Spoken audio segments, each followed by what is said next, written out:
Boa noite, pessoal. Prazer imenso estar falando com vocês. Hoje a gente vai estar falando aqui sobre um tema importante no nosso cotidiano, né?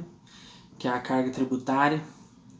É tão latente hoje, né? O pessoal comentar sobre carga tributária. Muita gente fica na dúvida. Nova Serrana, que é uma cidade industrial, passa por isso. Então hoje eu e o professor Adalberto, a gente vai estar comentando, ele já está entrando aqui agora. Vou esperar o sinal dele aqui, começar a abordar. Tema bacana, acredito que vai ser um bate-papo bacana que vai agregar para todo mundo. A gente espera passar o máximo de conhecimento. Adalberto, boa noite, tudo bem? Tudo bem, meu Me amigo? Como é escuta que bem? vai? Beleza, 100%, assim, né? Que coisa boa, viu? Muito obrigado aí pelo convite de antemão. Realmente é uma certo? satisfação muito grande a gente estar aqui, apesar dos pesares, tanta turbulência, a gente encontrar um momento aqui para trocar experiência, levar informação para todo mundo aí que nos acompanha sempre. Certo, antes de qualquer coisa, me apresentar, né? Eu sou o Maicon, eu sou contador, sou formado pela AFANS, pós-graduado pela AFANS e sou estudante de Direito atualmente pela mesma instituição. Gostaria que você se apresentasse, pessoal, se situar quem que é você, para a gente começar a debater o assunto. Perfeito, Marco. Também sou contador, né? Sou mestrando em Direito Empresarial e Internacional, faço fora do país essa pós-graduação, sou especialista em Direito e planejamento tributário, e contabilidade tributária também. E também estudo direito, economia, né, até nível de graduação, para tentar compreender melhor as nuances aí do positivismo envolvendo o direito e tudo o que a gente tem percebido de complexidade de norma, de composição legislativa. Então a gente tem buscado aí dentro desse contexto buscar insumos aí a nível graduação, a nível enfim, né, de muito estudo, né, no propósito de buscar, através de muito estudo, aí, subsídio para a gente conseguir, então, levar informação boa e atual para todo mundo. Certo. Antes, a gente, para começar o tema, a gente sabe que a gente vive num momento complicado, né, com a pandemia. Acho que são várias mudanças, né? Até no âmbito empresarial, o pessoal agora trabalha mais no home office, delivery, né? O pessoal procurando mais economia. E acredito que você sofreu também essa situação, né? Aqui em Nova Serrana, a gente é uma cidade industrial, a gente teve demissões em massa, a cidade parou, né? Porque gira em torno do calçado. O calçado é o principal produto aqui, sabe? É o que fomenta a economia. E, infelizmente, com a pandemia teve essa queda. Teve demissões, muitas demissões, o pessoal tem sofrido. Eu queria que você falasse como você está vivendo esse momento. É, Antemão também, o coordenador Tiago aqui mandou dar boas-vindas e faço das palavras dele as palavras da instituição e te agradecer mais uma vez. perfeito, perfeito. Obrigado, viu, Marco? Obrigado aí ao coordenador. Eu também sou empresário da contabilidade aqui na minha região em Fortaleza, né, tendo alguns clientes e realizamos algumas consultorias a nível Nordeste e o impacto econômico, tanto quanto negativo, em alguns setores do mercado, ele realmente é absoluto a nível nacional, ou seja, está todo mundo sofrendo dentro de uma determinada intensidade, né? E é engraçado e interessante também que há uns 5 anos atrás eu trabalhei, certo, numa das maiores redes aqui de varejo calçadista, que realiza realmente operações a nível de varejo envolvendo artefatos de couro, e uma grande parte dos produtos comercializados aqui vinham dessa região, vinham de Franca, vinham também de Nova Serrana, né, que é uma empresa como estou dizendo, uma empresa que atua de forma muito intensa em calçados aqui em Fortaleza, no Ceará, em Pernambuco, em João Pessoa, e em especial nesse momento é uma das empresas, uma das atividades que aqui na nossa região, e acredito que em várias outras, é uma atividade que ela está com a operação suspensa, ou seja, ninguém está conseguindo realizar a atividade, pelo menos a nível presencial, com esse tipo, comercializando esse tipo de produto. E o que é que nós estamos vivendo aqui hoje, né? Quem conseguiu estar inserido dentro das plataformas web, dentro das prestações aí de serviços da assistência remota e através do e-commerce de forma já está maturado e familiarizado com esse tipo de operação, conseguiu, de certa maneira, buscar aí, a manutenção mínima da sua atividade, né? Considerando que presencialmente ficou aí, entre aspas, proibido as operações aí de comércio, a nível de comércio e etc. Então, aqui a nossa dificuldade ela acaba sendo a mesma das outras regiões, né? Exceto por algumas implicações governamentais, aonde aqui não tem tanta flexibilidade como em outras regiões talvez tenha, né? A flexibilidade no que diz respeito a algumas atividades terem sido julgadas essenciais, como é o caso aí das empresas de serviços contábeis, das empresas que prestam serviços jurídicos, né? Aqui não teve tanta flexibilidade, em outras cidades também não, porém algumas tiveram esse serviço, essa atividade como sendo equiparada a essencial ou efetivamente essencial, e a pessoa que está então exercendo esse tipo de função conseguiu uma maior liberdade para ir e vir, né, e etc. Mas a realidade aqui ela é praticamente a mesma em todos os outros cenários do Brasil, é tanto que nós estamos aí vivendo efetivamente a revolução digital. Nesse momento não tem como você evitar o uso de software, o uso de sistemas, o uso de parâmetros para que você consiga então prestar o serviço e realizar atividades comerciais a nível de plataformas web é inevitável. Então nós aceleramos uma tendência que já estava aí pré-estabelecida. Entende, Mac? Eu costumo falar muito, você vai aí conduzindo aí o tempo e tal, os tópicos, porque senão se deixar aqui a gente, pelo menos da minha parte, a gente desenvolve, vai conjecturando algumas possibilidades de ideia, então me consumir tempo, viu? Não, tudo bem, a gente vai controlando aqui. Você falou uma pequena frase aí que eu acho que a gente antecipou essa nova tendência. Acho que isso é bacana, essa colocação sua. Acho que a gente já caminhava para o e-commerce, para plataformas digitais. Acho que isso é inevitável, né? Eu acho que a pandemia lógico que assola o mundo, mas ao mesmo tempo ela mostrou esse outro lado que a gente já estava caminhando para chegar lá. Mas assim, Exatamente. a nossa pauta hoje em si é a carga tributária, então algumas coisas têm ficado, o pessoal tem gerado algumas incertezas, muitas dúvidas. Eu queria começar para a gente abordar a questão de prorrogação, as questões das medidas tributárias que o governo agiu nesse momento, sabe? A gente sabe que de início o governo preocupou muito com as empresas do Simples Nacional, né, os pequenos empresários, microempresários, né?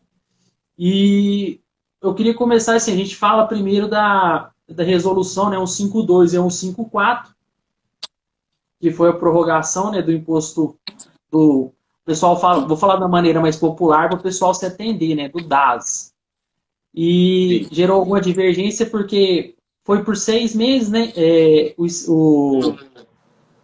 a parte federal e a parte estadual e municipal por 3 meses. Também, né, uma coisa que o pessoal comenta muito aqui, e é até bom a gente trocar uma ideia das empresas do Simples Nacional, existe aqui no artigo 42 do regulamento do ICMS de Minas Gerais, no parágrafo 14, que é a chamada antecipação de ICMS, né, a diferença de alíquota. E esse Sim. imposto não foi prorrogado, e as empresas do Simples Nacional sofrem muito impacto com isso aí, que às vezes faz parte da guerra fiscal, né, esse controle do ICMS e tudo. O pessoal compra muito fora do estado e tem que pagar essa diferença. Assim como o ICMS normal também não foi postergado, prorrogado aqui. Eu queria que você desse para a gente começar um embasamento sobre essa questão do Simples Nacional. Uma crítica que eu tenho a fazer, eu achei que foi errado essa questão de colocar o prazo entre os entes estadual e municipal, diferente do âmbito federal. Eu acho que já é complicado o momento, já é complicado a carga tributária e o lidar com tributos, né? A gente sabe que uma empresa hoje, médio porte no Brasil, pequeno porte, gasta 2.000 horas só em apurar e pagar tributos. Então, eu queria sua opinião para a gente começar nesse aspecto aí do Simples Nacional. Perfeito. Eu estava até centrando nesse tópico, até foi muito pertinente, viu, Marco? Porque essa resolução do Comitê de Gestão do Simples Nacional de número 152 e a de número 154, né, trouxeram uma prorrogação, porém essa prorrogação funcionou dentro de um regime que a gente costuma comentar aqui, que é aquele que se colar, colou. Por quê?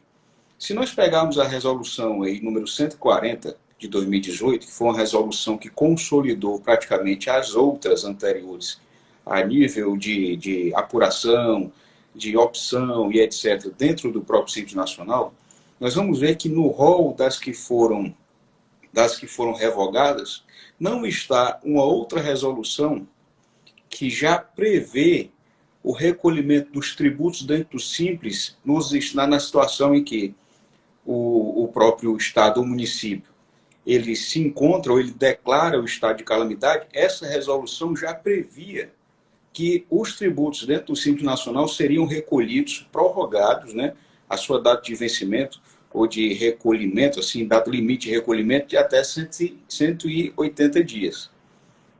Essa resolução é de número 97. Se você entrar aí no SIJUT, né, se você entrar aí dentro da própria resolução, da própria plataforma correspondente ao Comitê Gestor do Simples Nacional e consultar essa norma, que é a resolução número 97, você vai identificar que ela está em vigência. É tanto que na redação dela, ela é de 2012, inclusive, na redação dela tem o seguinte aqui, ó, ela é bem curtinha, são só 2 artigos, na verdade 3 artigos. Ela diz: a data de vencimento dos tributos apurados no Simples Nacional devidos pelos sujeitos passivos com sede nos municípios abrangidos por decreto estadual que tenha reconhecido estado de calamidade pública, ficam prorrogados para o último dia útil do 6º mês subsequente ao do vencimento original. Ou seja, choveram no molhado, mas nós não percebemos a tempo. Isso aí repercutiu pouco, de certa forma, chegou até os ouvidos daqueles que fazem parte aí do Comitê Gestor do Simples Nacional, só que foi o seguinte: chegou nos ouvidos, mas ninguém deu ibope, ninguém deu a devida moral para essa afirmação. Então, ninguém teve colher de chá a nível de desoneração tributária. O que nós recebemos aqui é importante, inclusive, nós sempre fazemos questão de ressaltar isso. As empresas não receberam colher de chá a título de desoneração e, principalmente, essa possibilidade de remanejamento do pagamento, né, decorrente aí, então, das últimas resoluções que saíram agora, como eu disse agora há pouco, né, um tempo atrás aí, choveu no molhado por conta dessa resolução de 97 que está em vigência. Esse remanejamento causou um transtorno que vai de encontro à própria simplificação proposta pelo regime unificado. Por quê? O próprio PGDAS, que é o Programa Gerador do Documento de Arrecadação do Simples, que tem essa modalidade declaratória, o sistema utilizado por essas empresas não está ainda adequado a calcular o tributo do Estado do município de forma segregada. Entende? É tanto se você entrar agora e oferecer as suas receitas de tributação, certo? Se fosse aí o mês de março, por exemplo, vai sair o vencimento em julho. Se foi o mês de abril, vai sair o vencimento em agosto. Mas só que vai ser o vencimento de tudo junto, do DAS e todos os tributos vinculados a ele. Não vai ter essa diferença. Aí o próprio fisco, por força dessa deliberação, digamos assim, para que você faça uso da prorrogação, ele exige que você faça um DAS avulso, que já é algo bem mais, de certa maneira, mais complexo aí por parte do contribuinte, para que o contribuinte ele possa, então, realizar essa operação. E nós temos uma problemática envolvendo o regime simplificado, que, de fato, certo? De fato, né, de simples não tem muita coisa. O Simples Nacional, a única coisa simples que tem é você recolher aí até 8 tributos de uma forma única, ou seja, um vencimento único, né? Mas fora isso, nós sabemos que existem aí vários pormenores, vários detalhes, que a gente pode passar aqui quase 2 dias discutindo esses pormenores. Daí, inclusive, um desses eu já lancei, que é o fato de terem chovido no molhado com uma norma que não revogou a outra, e eles lançaram um aí com situações turbulentas, e para eu fazer uso daquilo que consta nessa resolução 97, eu tenho que pleitear dentro da esfera judicial, coisa que ninguém quer fazer, entendeu? Porque tem outras despesas, para quem não tem jurídico próprio, tem que pagar aí honorários advocatícios para tal, entende? Então essa é a visão principal, esse é o lance inicial aí que a gente pode estabelecer como sendo o ponto de início do bate-bola, né? Eu concordo, acho bacana essa explanação, eu acho assim, então, pessoal, como você falou, então choveu realmente no molhado, né? Já existe legislação que previa o fato, né? E eu acredito, assim, que, como você falou, a situação do das abusos, eu acho que deveria se desburocratizar, né? Acho que é muito burocrático, às vezes o pessoal acha que o simples é muito simples, mas o simples às vezes não é assim. Eu acho que Entendi. deveria existir sim uma desburocratização do processo. Eu acho, por exemplo, fazer um DAS avulso toma muito tempo. Como eu falei, uma empresa no Brasil gasta 2.000 horas. Há pouco tempo eu vi um estudo, né, não sei se você chegou a ver também, não sei se atualmente ainda, que o Brasil só perdia para a Bolívia na questão de apurar tributos, né? A complexidade. Eu não sei ainda, tinha Camarões também, tinha complexidade, mas assim, a gente está lidando com um país. Então, assim, eu acho que fica latente no momento desse, às vezes demonstra essa situação. Outra Perfeito. coisa foi o parcelamento circular 8 e as certidões, né? Com a portaria conjunta, né? 555, as certidões aí que foram suspensas por 90 dias. E, assim, Sim, as certidões, a prorrogação do próprio, a prorrogação dos parcelamentos, né, da data de vencimento dos parcelamentos também foram medidas aí que proporcionam, de certa forma, uma oxigenação do caixa aí do empreendedor, da empresa, né, para que ele possa, então, colocar na balança se vale a pena, inclusive, fazer o desembolso disso agora ou posteriormente. Né? É recomendável também fazer essa checagem, porque às vezes não é uma boa ele fazer final do uma ano é prorrogação. honroso, hein? Exato. Primeiro que nós estamos aqui, o conceito de longo prazo, Michael, não sei se você concorda, você analise até para fazer um complemento, eu gostaria até do seu ponto de vista, mas o conceito de longo prazo para nós que estamos nessa situação hoje, que envolve um elemento natural, tá certo? Que é aí a própria pandemia, como todos os seus reflexos, o conceito de longo prazo ele está muito relativizado. Porque o que é longo prazo para nós, por exemplo, hoje? É um mês. Eu não sei o que, pode acontecer daqui a um mês. Existem muitas especulações, nada materializado, nada efetivamente palpável para que eu possa me abraçar, certo? E tomar aquilo dali como incentivo para que eu assuma mais risco, para que eu consiga, então, fazer com que as minhas estratégias para daqui a um mês sejam melhor conduzidas, digamos assim. O que é o lance? Olha, vamos fazer plano, então, para a semana que vem. Por quê? Porque para o mês que vem já existem situações aí que podem nos trazer esperança e tudo mais, mas existe um lance, de certa forma, a estabilidade ela já não existe por natureza, certo? Ainda mais com uma situação como essa, entendeu? De ações aí que exigem que você fique em uma retaguarda, em uma defensiva mais intensa, na preservação de caixa, etc. Então, o lance até do longo prazo, ele está bem, de forma que nós entendemos na contabilidade, para a situação hoje, no negócio, no mundo real, o longo prazo ele está muito relativo. Você precisa realmente compreender bem como é que vai funcionar a sua estratégia para que você faça uso desse longo prazo, como está na contabilidade, como está aí nos elementos normativos que a gente já conhecia, ou que a gente consiga, então, fazer uma adequação para atualizar esse longo prazo para daqui a um mês ou 2 meses, né? Que aí, de fato, é o que está acontecendo hoje. Eu acho bacana, eu acho que muito inteligente você ter pontuado isso, eu acho que faz sentido. Eu acho que o longo prazo hoje a gente realmente não consegue definir, eu acho que ficou bem relativo mesmo. É uma situação que a gente não esperava. Às vezes o empresário chega e a pergunta que ele quer saber como que vai estar a economia aqui, agora, ali e depois, e é uma instabilidade constante, a gente não tem a resposta. Então, assim, às vezes a consultoria contábil ou o próprio contador mesmo, formal, não consegue passar essa imagem, né? Eu entendo a sua colocação e concordo plenamente. Achei muito interessante isso aí. Eu acho que é um aspecto que a gente pode realmente começar a utilizar. O longo prazo não tem como ser definido realmente. Não, nesse momento está meio difícil, né?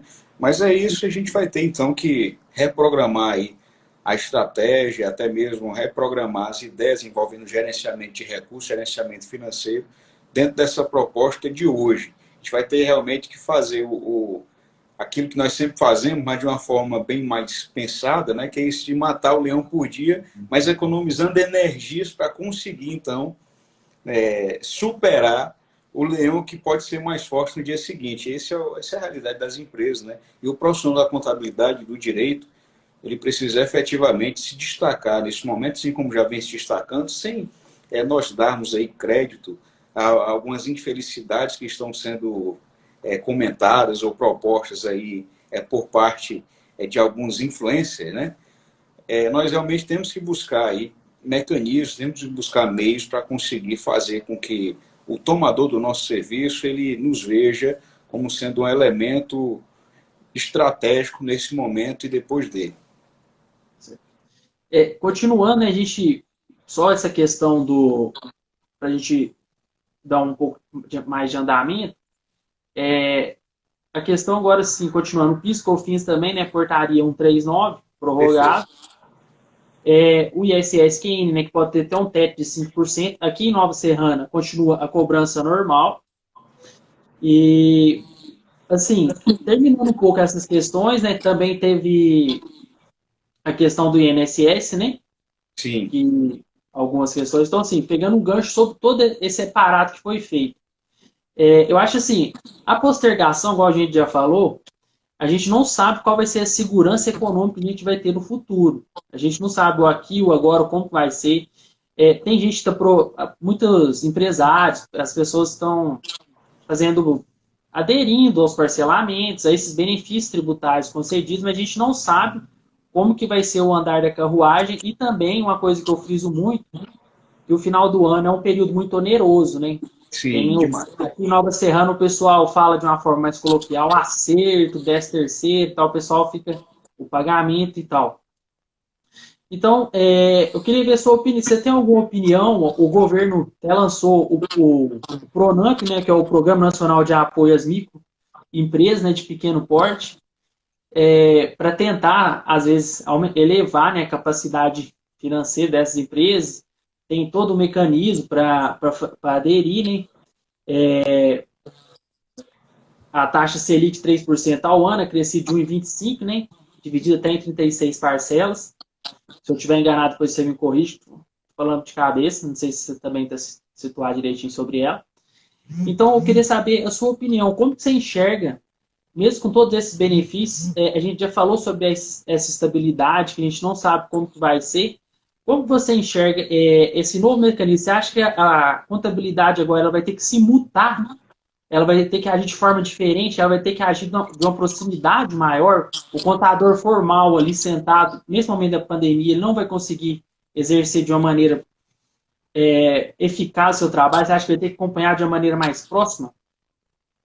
De fato, viu, Michael, o profissional da contabilidade, o profissional que atua dentro dessa seara estratégica, vinculada aí à parte de gerenciamento financeiro, gerenciamento patrimonial, inclusive o professor Lopes de Sá, ele já estava prevendo uma situação como essa, salvo engano foi em 69, foi em 79, ele fez uma exposição e registrou a seguinte situação, ele registrou a seguinte afirmação, na verdade. Ele disse, chegará o momento em que, por força das situações naturais, o profissional da contabilidade vai poder utilizar o seu tempo para tecer comentários sobre o patrimônio e sobre as modificações econômicas decorrentes do próprio patrimônio, ele quando é movimentado. Ou seja, assim como a gente fala também no coloquial aqui, né, o professor Antônio Lopes de Sá cantou a pedra para uma situação como essa, onde estamos efetivamente no momento em que aquilo que não precisa receber um tratamento a nível de parâmetros que necessitam de reflexos humanos, de maior análise, de melhor análise também, aquelas atividades que são repetitivas, que são mecânicas, aquilo que é parametrizado, aquilo que eu consigo fazer, certo? De forma sem a necessidade de estabelecer um senso crítico apurado, tudo isso aí tende e já está sendo transferido para a máquina, serviço de máquina, serviço robotizado. Os serviços robotizados estão fazendo o que sempre deveriam ter sido feitos por ele, né? E a gente for observar, então, dentro de um contexto histórico, o homem ele foi inserido aí inicialmente no lugar da máquina, porque efetivamente nós não tínhamos uma máquina para fazer aquilo, né? É tanto se observar aí nos filmes de Charlie Chaplin, onde se aplicava o Fordismo em sua forma, de sua maneira plena, estava lá o cara que passava o dia todo apertando parafuso, ele fazendo então um serviço que era repetitivo, que não exigia uma técnica, uma inteligência emocional, uma técnica de compreensão escutativa que era realmente então essencial para que você conseguisse realizar aquilo, não necessitava de uma inteligência ou de uma visão robusta para que você identificasse ali possíveis anomalias, o cara praticamente fazia a mesma coisa e de forma intensa, de forma constante. Então, essas coisas que são de máquina, quem deve fazer efetivamente é a máquina. Eu sempre fui defensor disso. Aquilo que requer humano, né? Aquilo que necessita da nossa compreensão, da nossa visão, da nossa análise de maneira plena, da, da nossa observação, né? Dentro de uma visão mais até sentimental, crítica, analítica, tudo isso que é do humano, o humano é que deve fazer. Entende? Então, dentro desse contexto, efetivamente o profissional da contabilidade, os profissionais prestadores de serviço, até em geral, a gente vai dizer a esse nível, precisarão atribuir à máquina o que é da máquina e fazer aquilo que o humano deve fazer, que é o lance do human to human, né? Ou seja, de você realmente favorecer o seu parceiro, a pessoa que toma o seu serviço, você favorecê-lo com esse insight, com a sua presença efetiva humana. Entende? Então, esse é o lance que nós devemos realmente aí, nos atentarmos. Isso não é uma tendência, isso é uma realidade. Certo? Isso, inclusive, eu tive outro dia também uma live aqui com uma colega da Bahia, né? E eu falava nessa oportunidade, um tema que não era técnico, eu falava da necessidade de nós destruirmos criativamente aquilo que hoje nós fazemos. Entendeu? Se você não destruir criativamente aquilo que você faz hoje, outra pessoa vai fazer por você. Entende? E esse contexto, ele veio aí de Adam Schumpeter, dependendo de onde você coloca o acento, em 1762 já se falava em alguma coisa nesse sentido, onde hoje nós vivemos dentro de um conceito de barbatante do barão, ou seja, aquilo que eu penso, a ideia que eu tenho, outras 400 pessoas têm, mas só 3 colocam em prática. Entende? Então, se eu realmente tenho essa ideia e eu consigo, então, dentro de uma persistência, uma constância, aplicar aquilo que eu desenvolvi mentalmente, eu vou me colocar em outro patamar no mercado. Então, é isso. Você tem aí a turma que está na academia, tanto na área contábil, quanto está na área do direito, aí, o pessoal que está aqui para absorver algum insight nesse sentido, tem uma ideia, acha que aquilo ali pode ser interessante, bacana. A criatividade ela é inerente ao ser humano. Todo mundo tem capacidade de criar. Todo ser humano tem capacidade de criar. Agora, inovar é que você vai ter que... É o processo pelo qual você pega a sua criatividade e bota ela para ganhar dinheiro, ou para gerar recursos, para resolver problemas. Então, nesse sentido, nós vamos ter que, então, fazer aí certas observações e ver o que é que a gente consegue desenvolver de diferente, ser diferente e fazer a diferença nesse sentido, né? Dessa situação, independente de cenário de crise ou não. Eu acho que é uma colocação bacana essa sua. Eu acho, assim, acho não, uma visão que eu tenho, o brasileiro, ele está vivendo esse momento pela primeira vez, o setor contábil, o setor prestador de serviço. O europeu viveu 2 guerras, então o europeu ele se reconstruiu. Eu acho que o brasileiro está sentindo pela primeira vez o medo, o processo todo. Eu acho que essa questão da mutação do profissional, do profissional saber se adequar ao momento certo, é importante. Não se aproveitar do momento, igual o pessoal fala, tá vendendo EPIs acima do preço, tal, tal. É até uma discussão boba isso aqui, mas é só um exemplo que eu estou dando. Mas saber se multar, saber que agora, por exemplo, as redes sociais, a pessoa pode crescer nesse momento. Tanta gente vê aqui os estudantes, né, de contabilidade, administração, direito, o pessoal procurar se antenar. Para prosseguir aqui, agora mudando um pouco a chave, o seguinte, choveu aqui o pessoal, no meu Instagram, eu falei o pessoal mandar algumas perguntas. O pessoal hoje em dia, o que acontece? Principalmente aqui em Nova Serrana, uma cidade de muitas indústrias, o pessoal fica curioso, né, sobre a questão dos impostos, sobre percentuais. Então, assim, para começar, né, a gente sabe que a carga tributária assim, do nosso PIB hoje é em torno de 33%, varia nos últimos anos, 33% a 36%, 37%. De acordo com a OCDE, né, 34, o PIB de países desenvolvidos é em torno de 34%. E a nossa carga tributária hoje, ela é 50% consumo, 20% da renda, 26% folha de pagamento e 4% sobre patrimônio. Então, o que acontece? O pessoal, tem até outro estudo que 30 países com as maiores cargas tributárias, o Brasil ficou em último lugar na questão do retorno.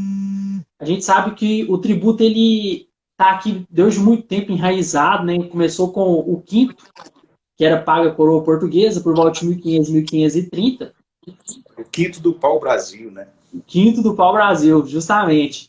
E hoje, conforme o Código Tributário, a nossa matriz tributária é muito antiga, de 65 até hoje, ela sofreu apenas pequenos retoques, digamos, né? E carece realmente de uma... Hoje o pessoal fala muito sobre a reforma e tudo, mas por enquanto não vamos entrar nesse mérito da reforma. Mas, e os impostos são divididos em três, né?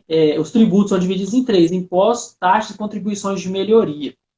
Então, como eu já citei também, né, em pouco tempo a gente só perdia para a Bolívia, né, em termos de apuração tributária. Não sei, foi um estudo muito antigo que eu vi, antigo assim, de uns 2, 3 anos, às vezes até pode ter mudado, mas eu só perdia para a Bolívia.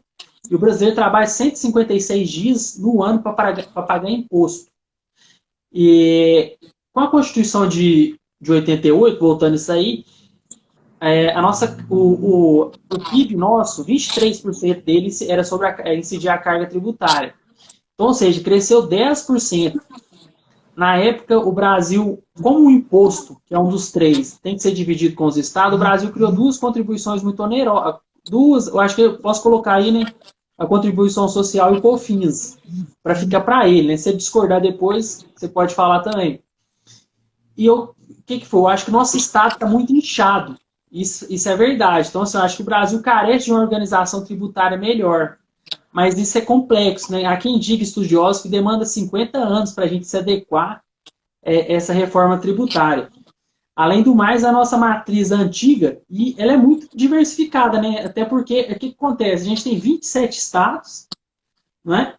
E 27 estados, mais de 5 mil municípios e a União. Então, ou seja, é uma mistura muito grande.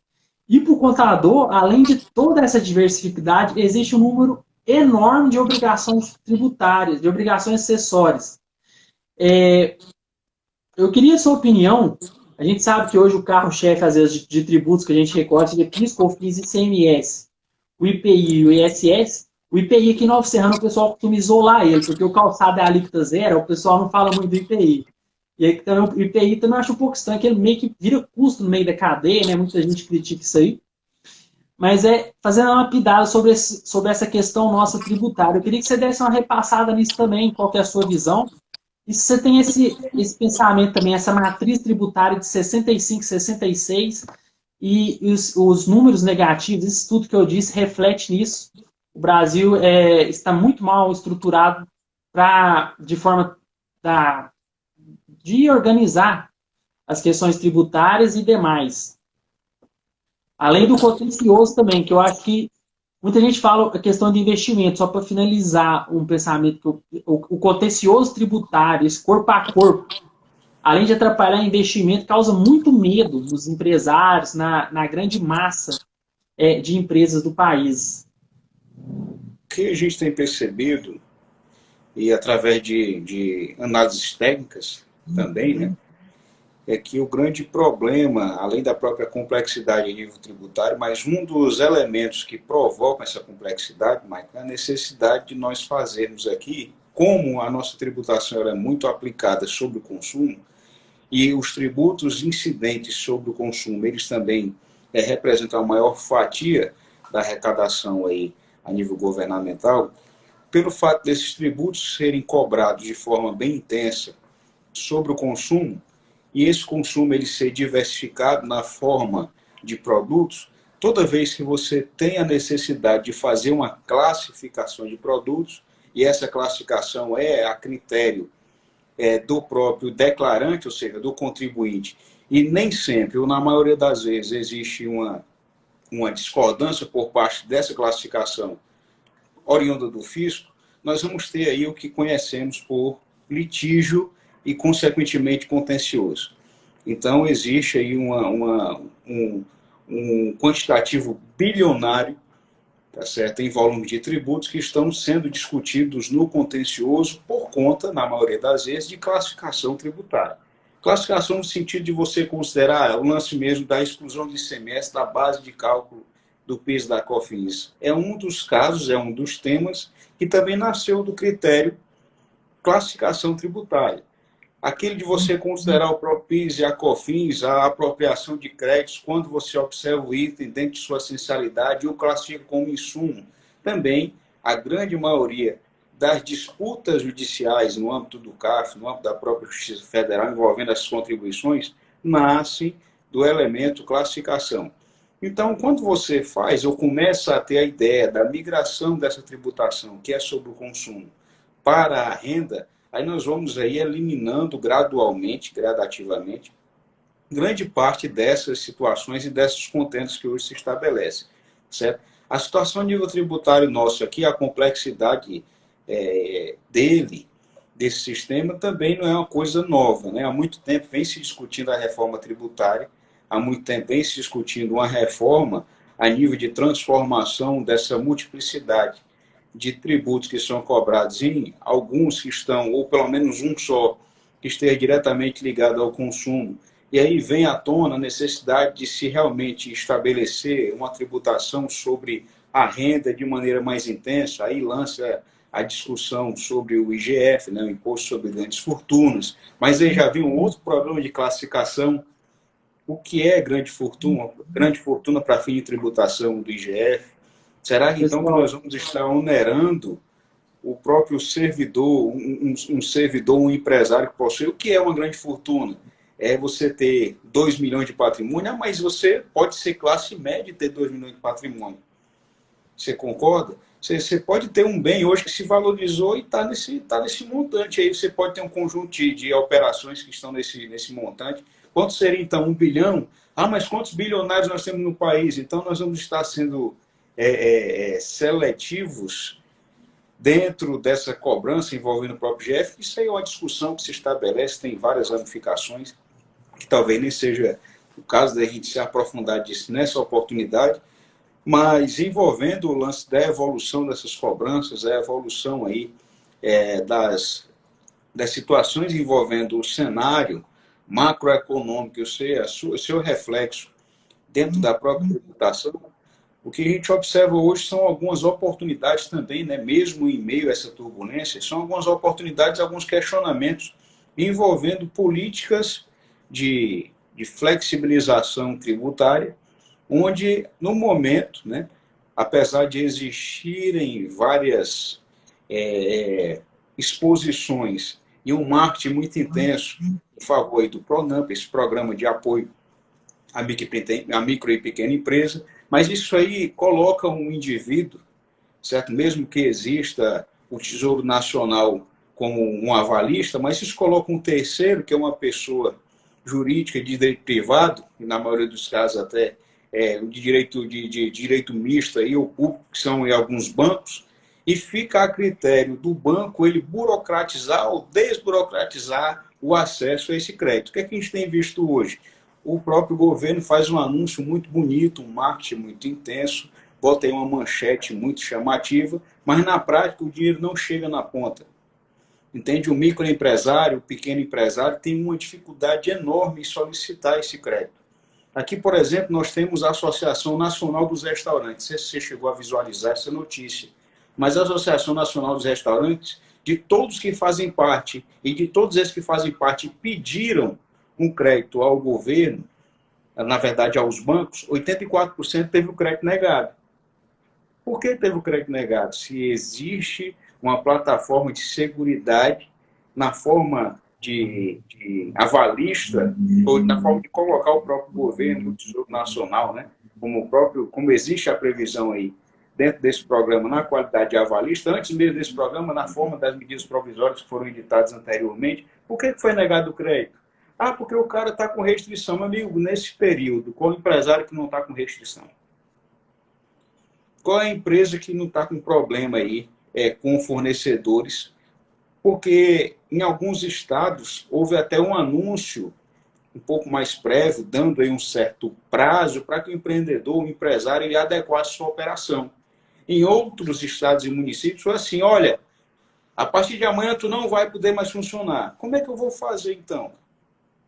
Entendeu? Ou seja, eu tenho aí um dia ou um final de semana, que não é período útil, para eu conseguir, então, organizar minhas ideias com um time. Então, eu consegui, através dessa minha organização de ideias, estruturar como é que vai ficar a minha operação, quantas pessoas eu vou ter que conceder férias, quantas pessoas eu vou ter, infelizmente, que demitir, quantas pessoas, então, vão fazer parte hoje, organicamente, da minha atividade de maneira direta. A gente não teve essa oportunidade.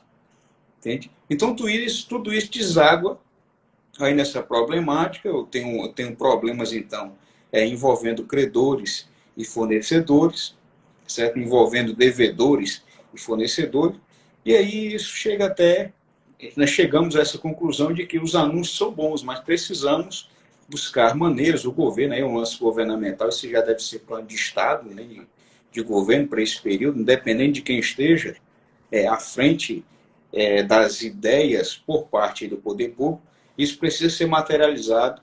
O próprio empresário precisa ter esse subsídio, senão a gente não vai conseguir reaquecer o negócio, né?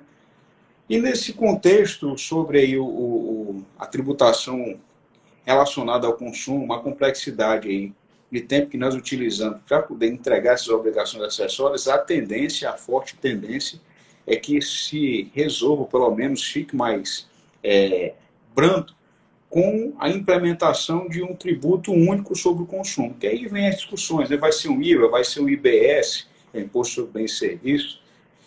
Quando é que isso vai acontecer? Aí nós já não podemos entrar dentro do critério temporal, mas aí a minha perspectiva, isso é uma opinião pessoal, tá, Mário?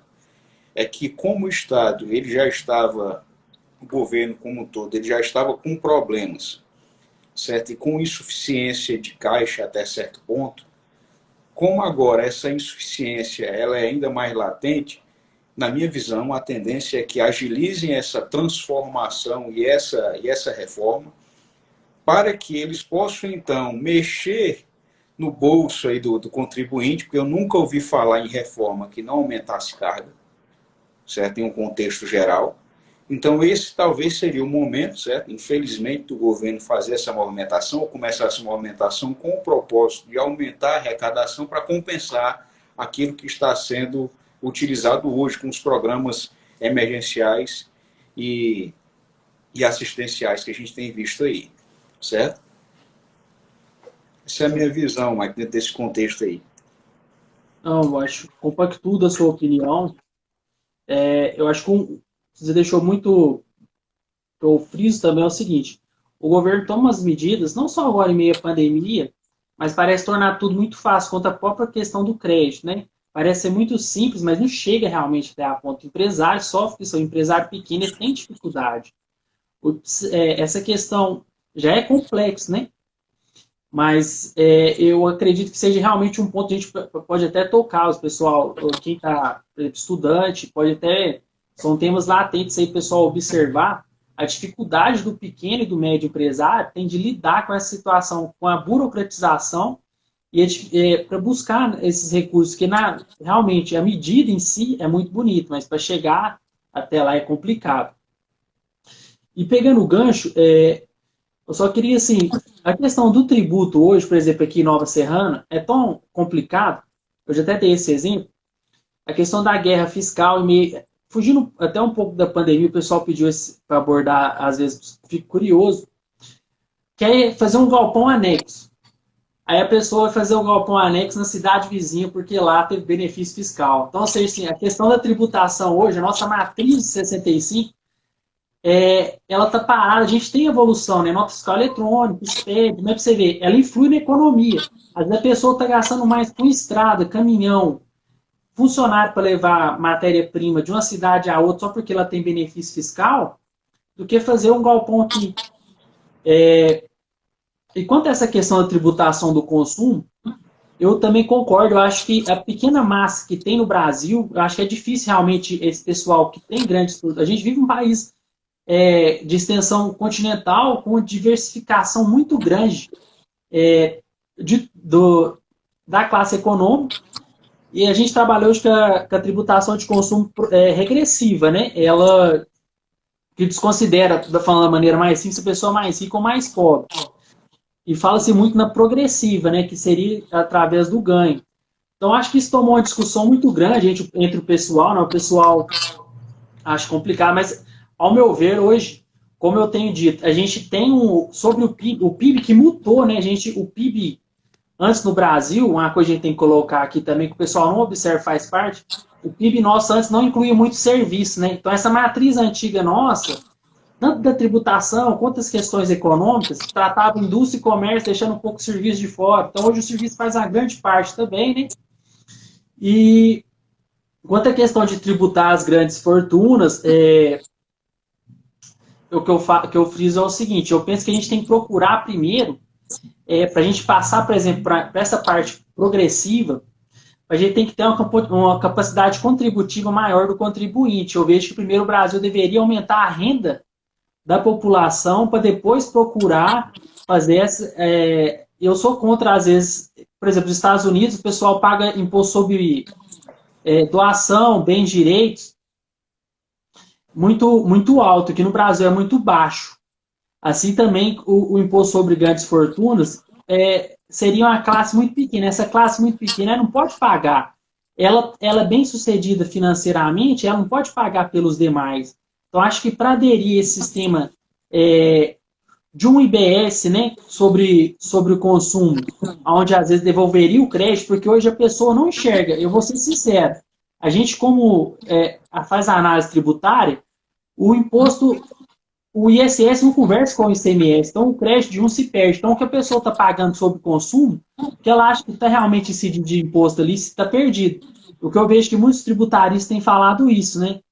Que no meio do processo ali, do pagamento sobre o consumo, ele se perde. E que eu O grande penso. problema da questão da unificação dos tributos sobre consumo é o pacto federativo e a destinação desses recursos a estados e municípios. A mesma resistência aconteceu com o surgimento do Estatuto da Micro e Pequena Empresa e a instituição do Simples Nacional. Houve a mesma resistência, onde vários municípios alegavam que iam perder a arrecadação. Por quê? Porque agora esse valor ia ser direcionado para ele através de um convênio entre o governo federal e o próprio município, onde haveria essa destinação periódica e não mais uma receita direta, como era através de documentações aí de arrecadação do próprio município, de forma autônoma, onde se eu prestasse serviço, eu pagaria direto ao município, estando na época, né, da existência do Simples Federal. Eu estando no Simples Federal, somente os tributos federais estavam aí dentro desse regime unificado. Com o surgimento do Simples Nacional, envolvendo os tributos do Estado e do município, no ICMS e ISS, houve essa mesma briga, houve esse mesmo questionamento, e muito pelo contrário, foi provado tecnicamente, materialmente, ou seja, com expressão e valores, que os municípios ganharam, pelo fato de que a inclusão no regime simplificado exigia um cadastro apurado e elaborado por parte do município e a sua autorização. E muitas empresas não tinham isso, né? Eu não sei se aconteceu em Nova Serrana, mas aqui em Fortaleza, por exemplo, algumas empresas elas tiveram aí sérios problemas, porque o cara ele estava inserido em um regime tributário simplificado e favorável para ele, mas ele não tinha IPTU do imóvel. O imóvel não tinha registro, entende? Ele não tinha um registro municipal, apesar de não realizar atividade de serviço. O imóvel não tinha, inclusive, um registro sanitário, um alvará de funcionamento. Ele funcionava completamente à revelia aí dos critérios legais, mas estava inserido no regime simplificado porque não existia uma validação. Aí surgiu todo o mecanismo vinculado à rede simples, a uma integração de cadastro, a uma série de parâmetros aí para que você consiga, para que você alcance então um regime simplificado. Você tem que atender a pré-requisitos, inclusive requisitos cadastrais. Então tudo isso favoreceu para que essa barreira e essa resistência ela fosse quebrada. Tem até uma pergunta aqui de uma pessoa Pris Amorim, né? Na opinião de vocês, caso o governo ele venha liberar o fundo de garantia todo, melhoraria a arrecadação dos tributos e melhoraria a situação das microempresas? Na verdade, esse valor correspondente ao FGTS, apesar de ele ter aí uma vinculação atribuída à questão de habitação, né? O FGTS era o trabalhador era para sacar na hora que ele quisesse. Justo. Entendeu?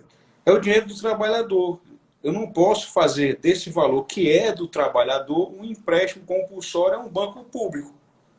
Entendeu? Porque é isso que tem sido utilizado, é isso que tem sido aplicado ao FGTS. É um dinheiro que é meu.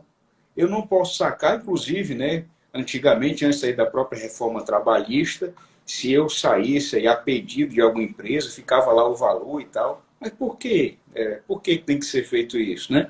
Então, por uma questão até de movimentação econômica e por uma questão de logística, apesar de não ter sido liberado desde o primeiro dia, foi liberado agora com um determinado limite, né, de um salário mínimo, para ser sacado a partir de junho.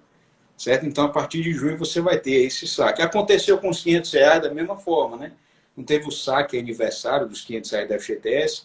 A única situação que você pode fazer o saque todo hoje, dentro dos critérios legais, aí vem um lance, né, que pode se chamar a atenção, em função da calamidade pública, você pode fazer um saque, é limitado, né, salvo engano, é 4 a 6 mil reais, mas você pode fazer o saque do FGTS, né, agora você vai ter que fazer um pedido judicial para isso, entende? Um outro que você utilizaria o recurso que está no próprio fundo de garantia é a aquisição da casa própria, né, a utilização do valor para a aquisição da casa própria. E nesse cenário, Maicon, esse recurso é do trabalhador, cabe ao trabalhador fazer dele o que ele bem entender, né? A gente pode até, o governo, na verdade, pode até estabelecer critérios para que logisticamente fique viável essa liberação, mas não pode proibir o empregador ou colocar aí várias travas para que esse empregado, ele deixe ou tenha que obedecer inúmeros requisitos para pegar o que é dele. Isso aí é meio sem sentido, né?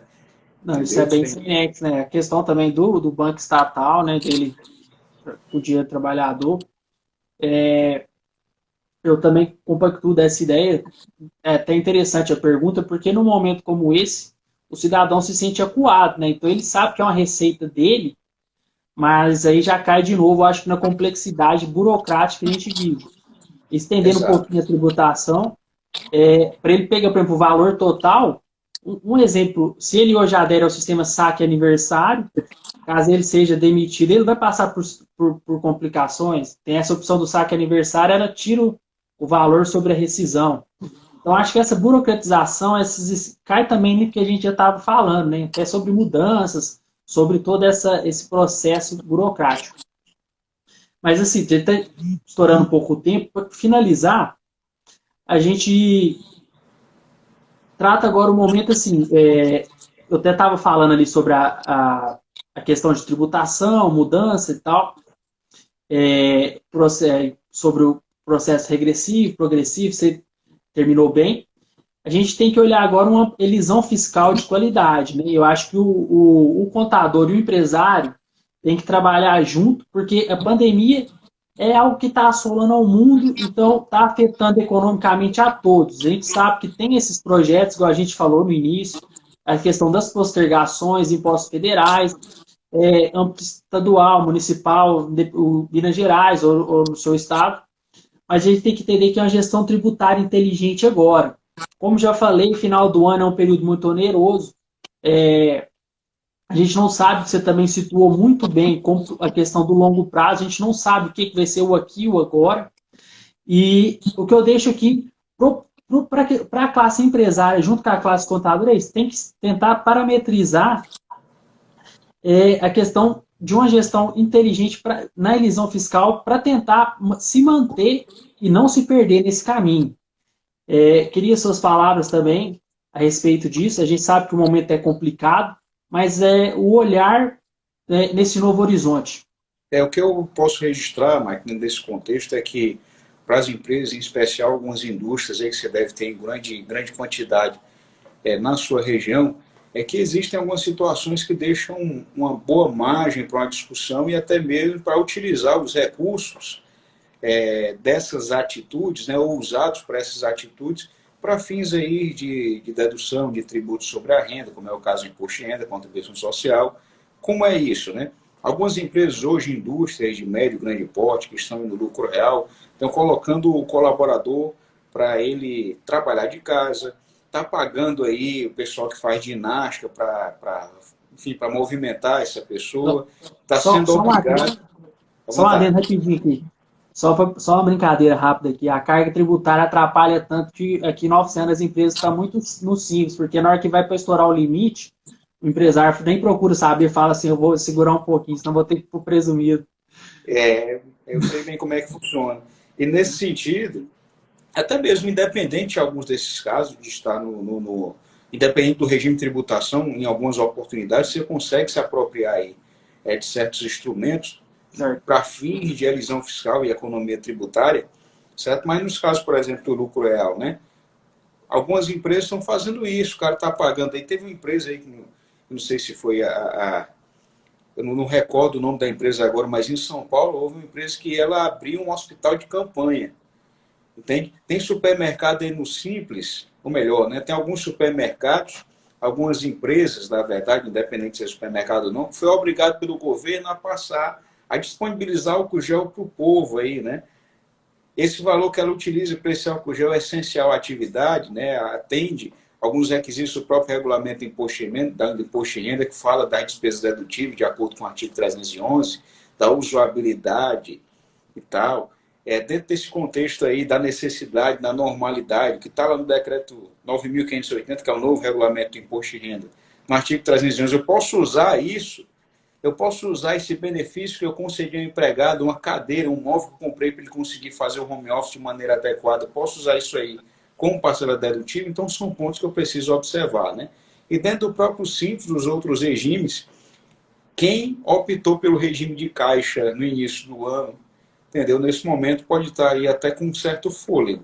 Por quê? Né? Conseguiu emitir nota, mas não recebeu. Como não recebeu, não tributou. Como Então, tributou. de certa maneira, estamos aí conseguindo avançar. Por isso que é o lance de analisarmos possibilidades, criar quadros, formatar tendências para a gente conseguir, então, fazer uma boa gestão tributária. É isso que eu prevejo.